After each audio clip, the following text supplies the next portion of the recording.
Matingkad.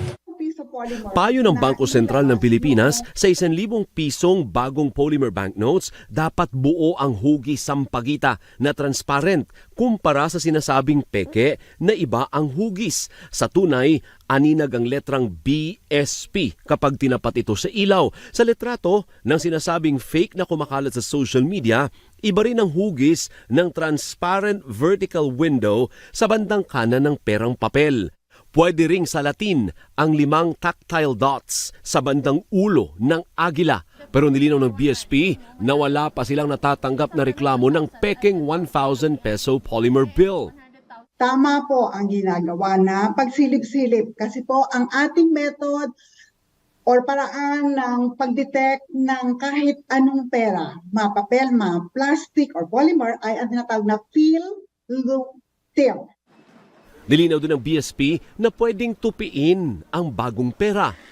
As long as wag talaga nating sasadyain or intentional nating lulukutin. Kasi po yon ay nakakasira. Ng Bangko Sentral ng Pilipinas. Feel, look, and tilt nitong 1,000 pisong bagong polymer banknote. Dapat buo ang hugis sa pagitan na transparent kumpara sa sinasabing peke na iba ang hugis. Sa tunay, aninag ang letrang BSP kapag tinapat ito sa ilaw. Sabi pa ng BSP, pwede raw tupiin ang polymer banknote pero huwag lulukutin.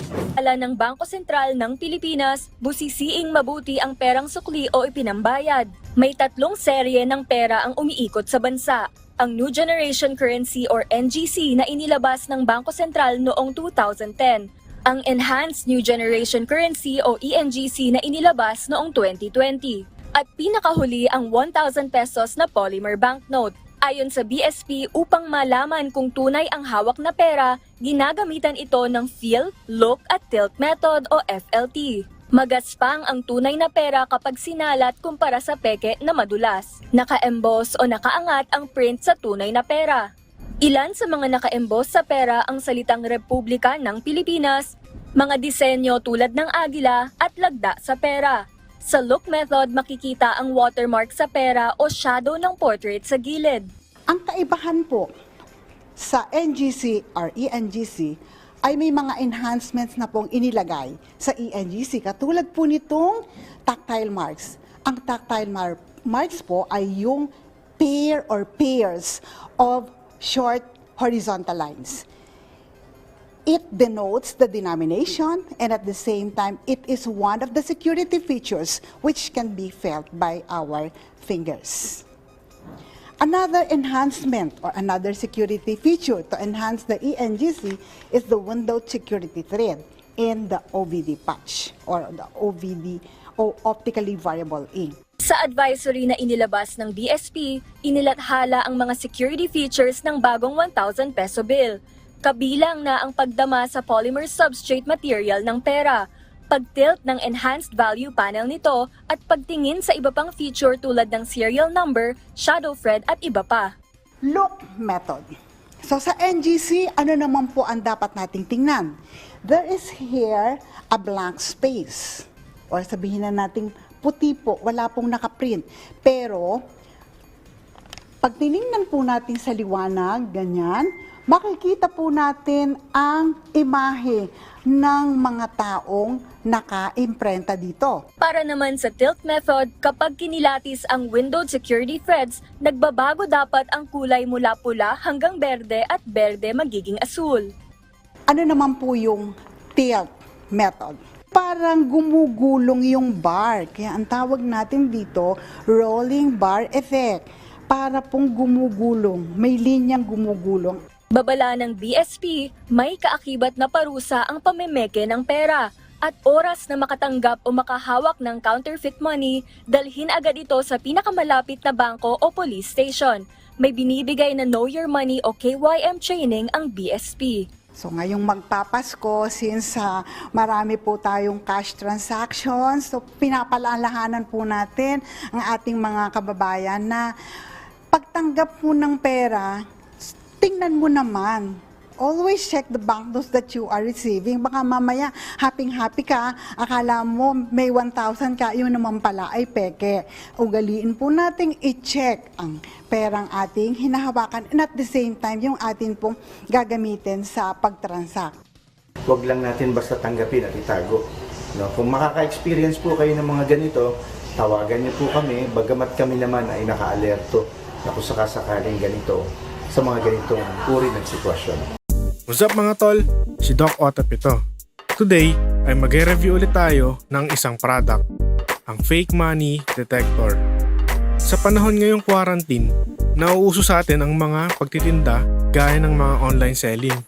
Mapapansin natin, pag may nagbayad sa atin or habang nagbibilang tayo ng pera, minsan may mga kaduda-dudang itsura ng ibang perang papel. Parang itsurang peke. O minsan naman ay masyadong makinis o masyadong magaspang. Minsan medyo nag-iiba ng kulay. Hindi tayo sigurado kung totoong pera ba ito o baka peke na. So ito, may nabili kaming fake money detector sa Shopee. Ang pangalan niya sa Shopee ay UV Light Money Detector Checker Practical Counterfeit Big.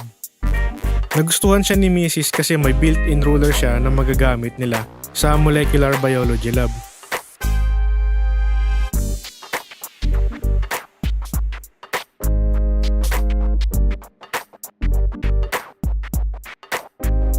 Sige, subukan na natin kung paano siya gagana. Una, saksak nyo. Then on nyo.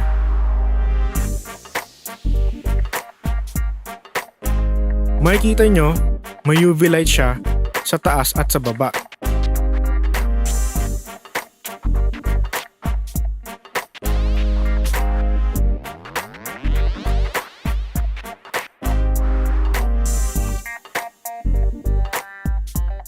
Pag nilagay nyo yung totoong pera, magfo-fluoresce siya or makikita nyo na may mga hibla-hiblang neon lights sa perang papel.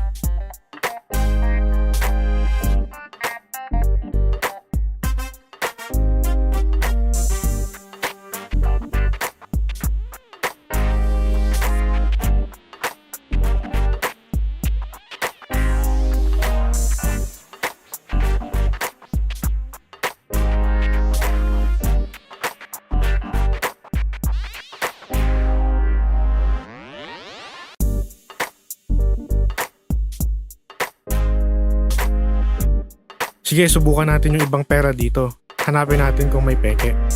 So lahat ito totoo, walang peke.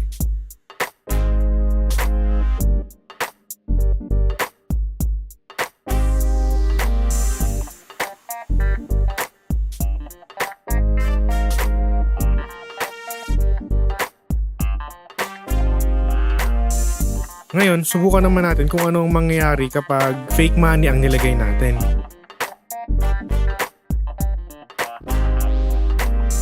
So makikita nyo, walang nagpo-fluoresce.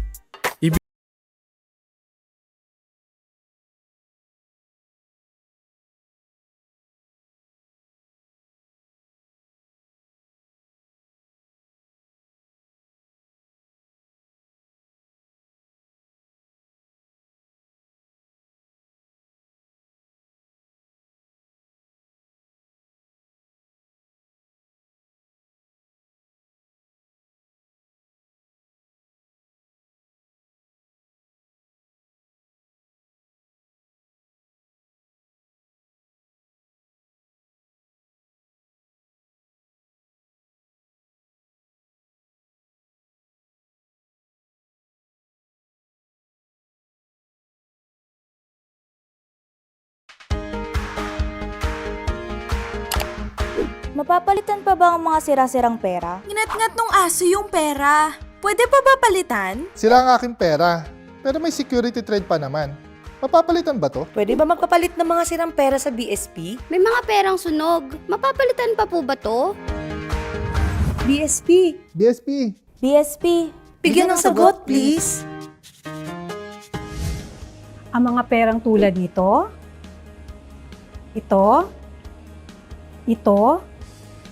at ito ay tinatawag na mga mutilated banknotes. Ang mga mutilated banknotes ay ang mga klase ng pera na sira-sira katulad ng nasunog, inanay, o nginat-ngat ng aso. May mga halaga pa ba ang mga perang ito?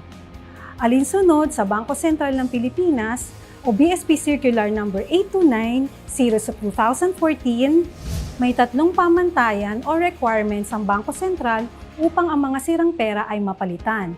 Ito ay ang 3 S: size, signature, at security thread.